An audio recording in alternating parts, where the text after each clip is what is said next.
Teen Bobby ignores ringing phone, gazing at blue skies. In the beginning, it was a Monday. It was just another day in a series of days, but Bobby was soon to learn that this Monday was different.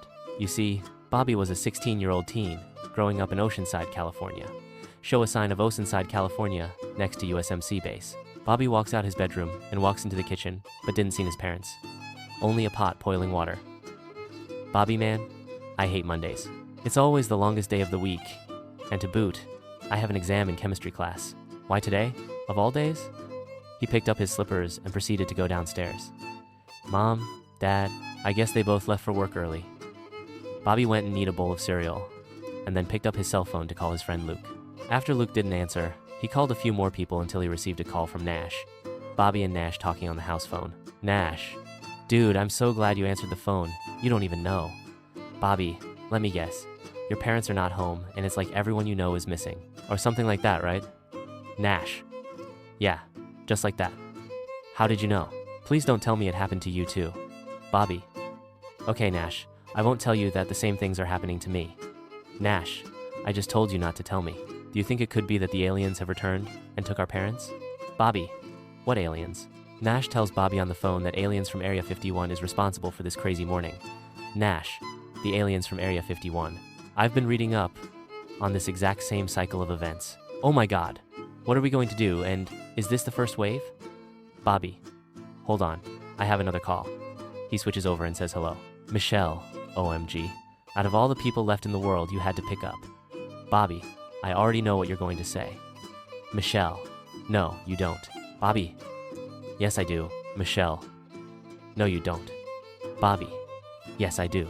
You just woke up, and you notice that no one is around, and most of your friends are not picking up the phone.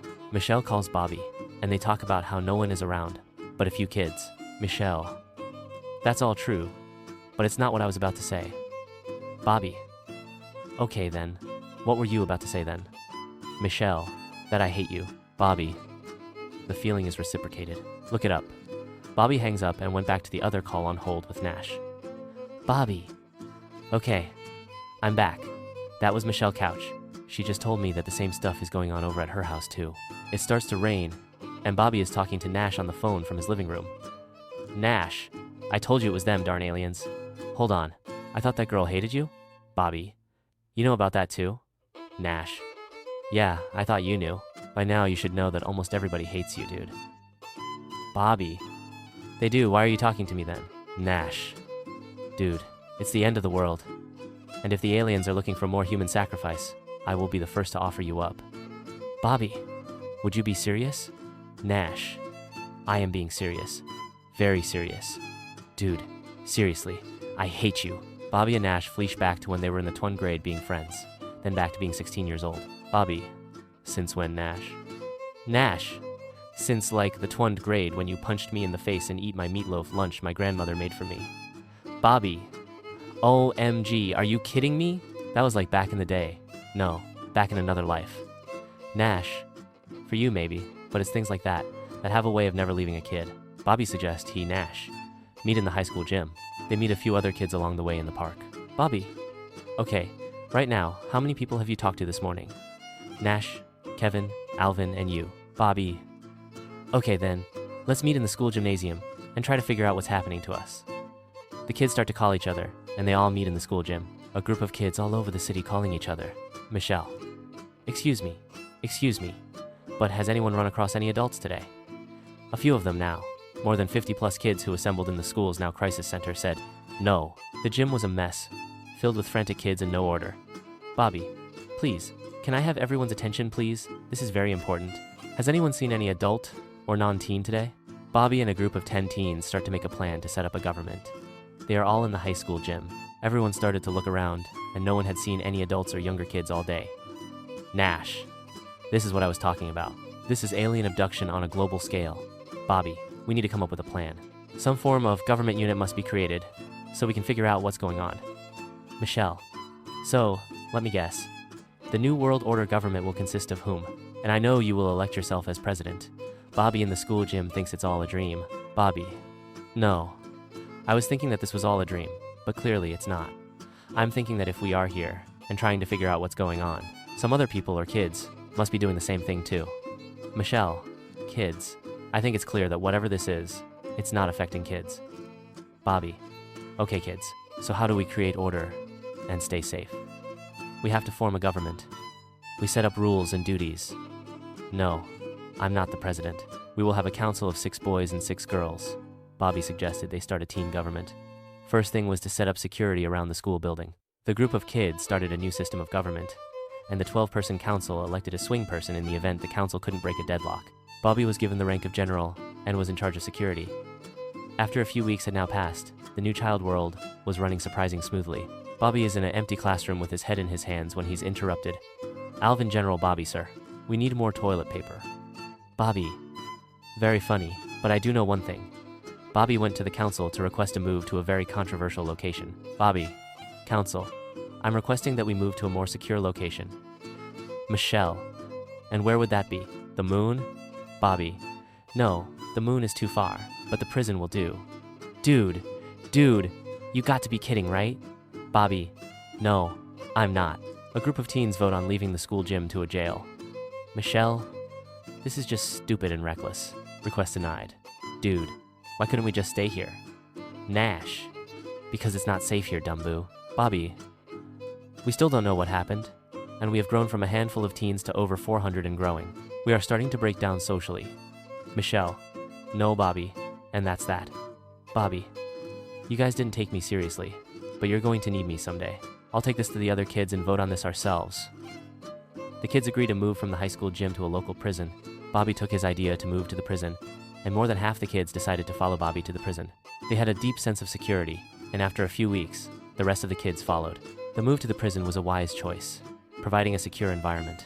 Nash tells Bobby that it's more kids in Florida. He's on the prison phone, and the cells are all empty, and no guards around. Nash. King. Bobby. We just made contact with a group of kids in Florida. Bobby. Nash. You know I'm not a king, bro. Question. Nash. Just what have you been up to? Nash. Nothing much. Just here, like the rest of us. Michelle. Bobby. Don't believe him. He's been sending out a daily news vlog. He's pushing the Area 51 conspiracy. Nash. Look around. Nothing about this makes sense. As time went on, the world began to reshape, and teens all over the world began to form small governments. Nothing was perfect, but it had only been 6 months since the change. Then came Rusty the crazy dog. During the change, many animals became wild and untrustworthy. Rusty would appear at the gate of the prison every morning at 8 a.m. Many of the kids knew Rusty and would leave food out for him. The teens meet in the prison kitchen. It's now about 45 kids in the kitchen. Miss Wise. Hey, I finally have a database of just about 300 of the more established world leaders. I have them online. I don't know how long this connection will last. Nash. Oh crap. This is the moment we've all been waiting for. Everyone gathered in the prison East Wing rec yard, and all the leaders started to outline the needs of the new world. Bobby, I would like to incorporate 10 basic rules of our government's code of conduct. Here in our region, we have used the laws of many nations' holy books: Islam, Buddhist, Jewish, Catholic, Hindu, and Christian. A group of 300 teens have a video conference call to talk about the missing people of the earth. The first ever teen summit was a huge success, but the one great question wasn't answered. What happened to more than 92% of the world's population? Michelle, everyone's time for class. Now, more than ever, we need to be educated. Knowledge is not power, it's survival. I'm not getting any younger. Come January 5th, I'll turn 17. Then each of the teens gathered and found they had the same, or nearly the same birth month, but each had the same birth sign, Capricorn, inside the computer lab of the prison. Wise. Bobby, I don't know what this means, but from the information I have gathered, the world is now populated with only teens, and only the teens with the zodiac sign, Capricorn. Nash, I told you, didn't I? Mr. Wise. Told us what? Bobby Wise, don't worry about it. Nash, look, this is a clear case of alien abduction. I am sick of saying it. Bobby, I don't know much of anything, but this I know. Nash, you are crazy, but you're starting to make me a believer. One day, Mr. Wise overheard some internet chatter about a group of teens in South Dakota that were looking to gain access to a nuclear missile site. Up until that point, most of the teens in the world were living in an orderly fashion, but to allow an unapproved group to have access to such a powerful device, this could be the end of the world, as we know it. Nash. asked Bobby if they are going to be okay, and he's scared.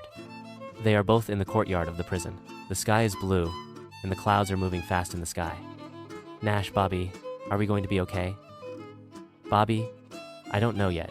Nothing about this is okay. What I do know is we have to find out what's truly going on here. Michelle, hey, you guys come here. I think I know what's going on, or at least most of the stuff. Look right here. The end. P.S. This was Volume 1. Follow us in the next adventure.